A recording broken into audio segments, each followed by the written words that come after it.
Welcome to Sweet Life Beat Life. We hope this video helps. You're starting by removing load and stopping the machine. First, disconnect all air tools and shut downstream valves so trapped tool pressure won't backfeed.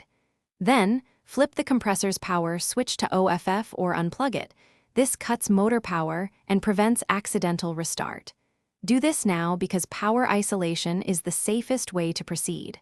Once done, wait a minute for pressure to stabilize and for the motor to stop spinning before you touch any fittings or move to the next. Isolate the tank from the pump by closing the inlet or check valve. This prevents any residual pump action from repressurizing the tank. Then relieve line pressure by opening the regulator drain or a quick connect fitting. This protects hoses and tools. After line pressure is gone, move to the tank drain. Position a container for condensate. Open the tank drain slowly to let out air and water.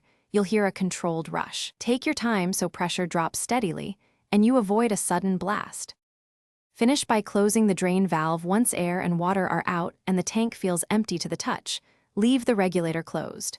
Make sure to lock out the power or tag the plug if anyone will work on the unit. If you find the tank won't fully bleed, suspect a blocked drain, stuck petcock, or a faulty check valve keeping pressure trapped, tap the drain gently and reopen the isolation to test. If the issue persists, stop and consult a technician to avoid unsafe force or damage. Thanks for watching.